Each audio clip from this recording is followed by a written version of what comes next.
I wanted to ask you something, and I know it's a silly question, and I get an intelligent answer, I know. When you see this film now, so many years later, is there something you would have liked to change in your approach, in your acting? Something that you see?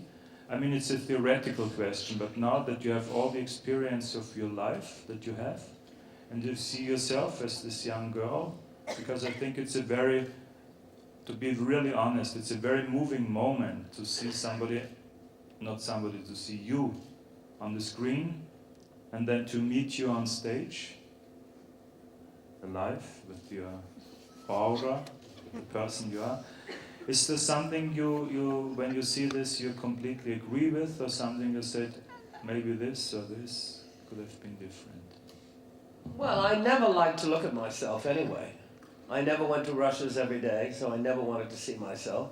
I'm no judge of what I do. I don't like the way I look, and I don't like the way I moved. And I thought I was very stiff in some of the scenes, awkward. But that's because I was so young and didn't know what I was doing in many of the scenes. But no, I mean, I basically probably wouldn't change too much, because I think part of the character that I played was a little awkward. And it worked well for the character, but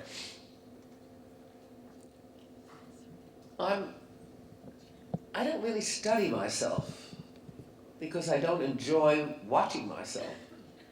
There are those narcissists that love to look at themselves, but I don't. And possibly that is a failing of mine. It could be. But that's the way it is. I read in your book that you said when after the first film with Howard Hawks, To Have and Have Not, you said, the only thing I had in common at that time with Slim was her humor. Slim is the person in the film. Who said that? You said that. You wrote the only that. thing I had in common With Slim, with the person in the film. With Slim, the character, yes. Was her humor. Her humor, yes.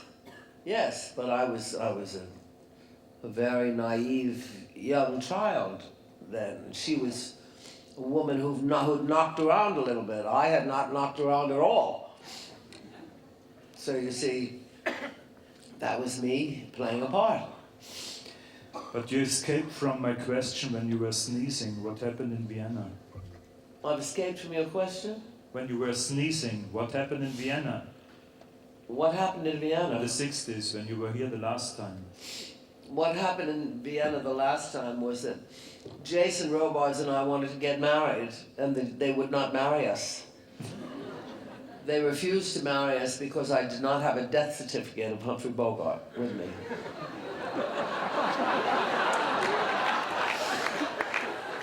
And I looked at them and I said, do you mean to tell me that you don't know that Humphrey Bogart died?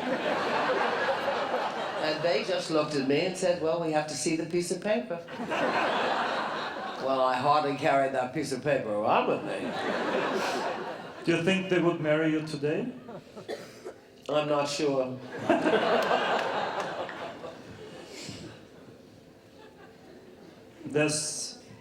Don't get too serious. So, not to get too serious, let us get into some political matters. Well, that's about as serious as you can get.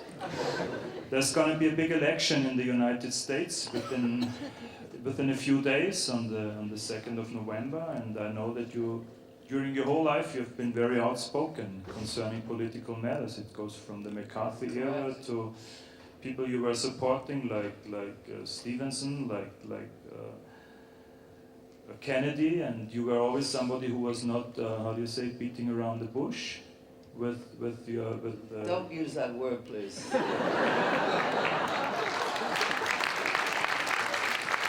Okay, let's change it. I think today you're someone who is beating bush, and... I said it again.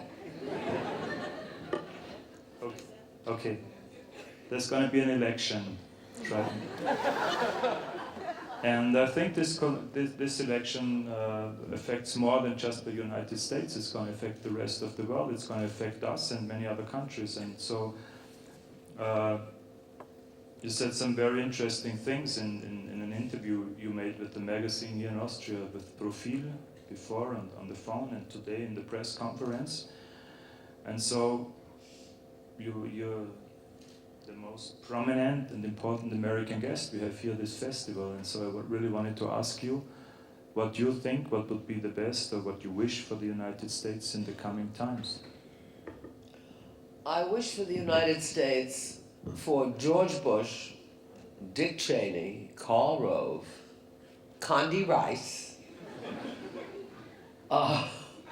Rummy, Ashton, what's his name, whatever the hell his name is.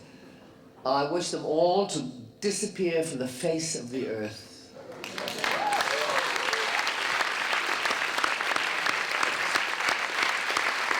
No, I mean it.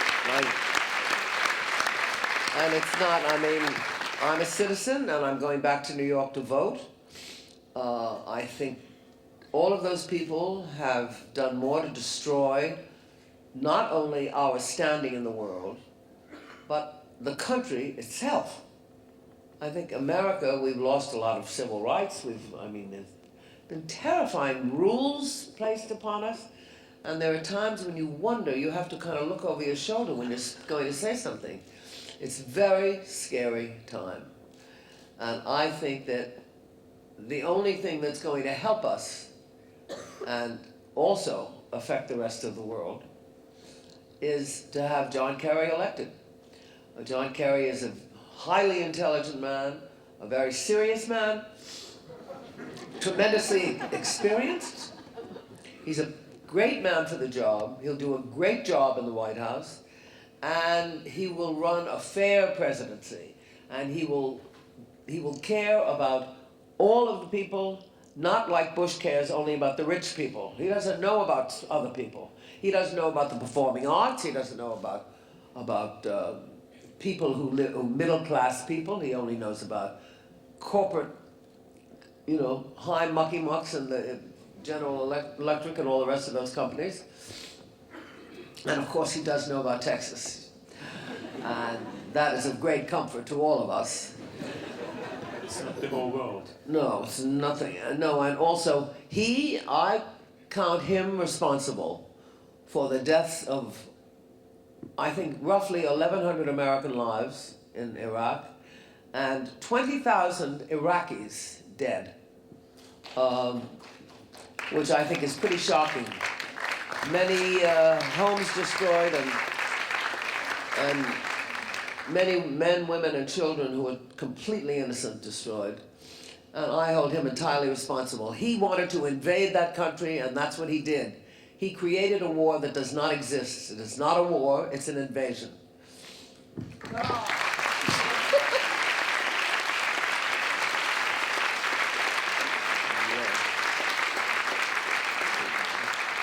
I wish all of Europe could vote, because if Europe voted, Kerry would be a landslide. I have to tell you, I'm not so sure if Austria voted. Well, that's not my problem. It's our problem, that's true.